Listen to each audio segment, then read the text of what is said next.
Welcome back yet again. Today what we're going to do is we're going to talk a lot about the institutions that have been adopted in Central Asia, what sort of systems the Central Asians chose and how they did it. But we're going to start off with a general discussion about the pros and cons of parliamentary and presidential systems. It would be in your best interest, if you have not taken 260, or even if you have but you'd like to review some of the concepts there, to look at a few minutes of these 260 videos that I've put up. Starting at minute 925, of this one. And sorry, I guess you can't really tap on it. You're going to have to actually type it in, all these funny little letters and stuff. And then going from the beginning up until minute 407 of this one right here. What these discuss basic mechanisms of democracy and the proportional representation versus single-member district systems. So while there are a mix of systems possible, as those of you who have taken 260 have seen in the cases in particular, it's typical that parliamentary systems are composed of legislators chosen by proportional representation, and the state is run by a prime minister there, who's chosen by and accountable to the legislature, or the parliament.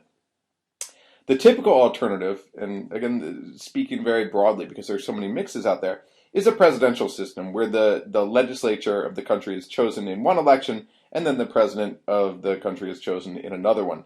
And the president is the person tasked with running the state, so chosen independently in different elections and in charge of running the state. There is no prime minister. And so therefore accountable to a whole different crowd.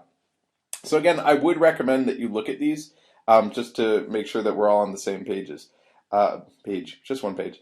Again, there are lots of mixes of these systems, but these are the basic templates. And so there are really whole classes devoted to democratic institutions. Here we're just going to start thinking about some general pros and cons, especially in reference to transition states. And here's some of the major issues that we're going to talk about: representativeness, sound policy making, accountability, fixed terms, and diplomacy. So I want to start off with representation. People getting involved in democracy for the first time want to have their voices carried out into policy. Otherwise, what's the point of democracy? Why not just have what we had before? Where, then, is the head of government more representative of the people? In a SMD presidential system or in a PR parliamentary system? So thinking about the electoral system, in a presidential system, it's winner take all. So it's a zero-sum game, which means that you could have half the population, maybe even more, losing, right? When you think about the popular vote. And in fact, we've had several elections, at least 3 elections in the United States, where the popular vote has actually lost out because of the Electoral College, which means that a minority of the voters actually get their way. So that president is representative of a minority of people, which means that any sense of legitimacy, mission, and power is based on these sort of flimsy numbers. Again, because in a presidential system, the president with the larger share, I should say the president who has a majority of the popular vote might be able to claim legitimacy, but this doesn't have to be the one who actually wins the at the end of the day, because the presidential candidate who has a 51% could, through the Electoral College in our system, for example, actually lose the elections. So this is important. In a parliamentary system, it looks quite different because you have to cobble together a coalition and agree on who's going to run the state, who's going to be the prime minister being the person who runs the state. So you usually get a significant number endorsing the government. Arguably, more people are backing the government from that perspective. You've got more representation of the government. Now, I'm sure you can think of counter-arguments, and I may ask you to at some point. For all the things that we discussed today, I may put up some discussion questions about this, or test questions. So the second realm that I want to talk about here is sound policy. By sound policy choices, I mean that all these states are trying to get out of a crisis. This is the critical task. How does a presidential system increase or decrease the potential for populism, for radicalism? How about a parliamentary system? And so by sound policy, what I really mean here is steering away from radicalism. So looking at a presidential system, a president may increase the likelihood of populism or radicalism, since the president can be unchecked by others. In other words, in a parliamentary system, for example, you always have the possibility of a vote of no confidence, and then the prime minister is taken down, and the prime minister's government. In a presidential system, you don't usually have that possibility. You could have impeachment, but that would be for a breach of law, not because you don't like the policies. Now, some, however, have argued that a presidential system, and especially with SMD elections, can also increase the likelihood that candidates are going to take a centrist position. This is called the median voter theorem, where people move towards the center in order to appease the most voters possible. If you're going to be on the far right or far left, you're going to cut yourself out from a majority of the people. So that's another argument. In Parliament, again, if we're talking about power sharing and coalition building, then you're giving voice to lots of different political factions and representatives. But this also means a Democratic Party may have to appease or make concessions to a radical party in order to build a governing coalition. Okay, so it's not necessarily cut and dry. Again, there are lots of arguments and counter-arguments to both of these things. The goal here is just to get you thinking about the things that Central Asian leaders or Central Asian populists, policymakers, were trying to think about as they were coming up with their institutions, their new democratic institutions. How about down here, accountability? Well, historically, communist rulers, and before them the czars and the emirs, had no real mechanisms of accountability. And what we mean by accountability is the ability to be forced out if you do something that people don't like, and so therefore you're going to be more likely to follow policies that are good for the general population. So how is accountability affected by the system type? Well, in a parliamentary system, the prime minister is arguably more accountable to the system, to the legislature.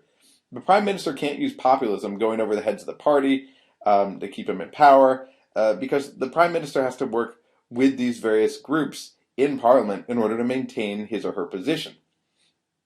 So they're working with the representatives of the people, which could include representatives of sizable minorities, which makes populism less likely, depending on how fractionalized or fractured the society is, or diverse, I should say, as well. So because the prime minister is always facing a possibility of a no confidence vote, the prime minister is going to be more accountable to the legislature. Remember, the prime minister is a member of parliament and frequently meets with parliament on a position of almost equality. They can take him or her down just like they propped him or her up. Now, in a presidential system, by contrast, the executive with strong constitutional powers can function independently of the legislature, and often without worrying about any sort of vote of no confidence, usually without worrying about any sort of vote of no confidence. Again, the difference between a vote of no confidence and impeachment is the difference between policy making that people don't like and breaking the law. A president may also need the cooperation of a legislature for many things. There are some exceptions, like in Brazil, where there's a broad scope for rule by decree, but in general, the president often does need the legislature for certain things.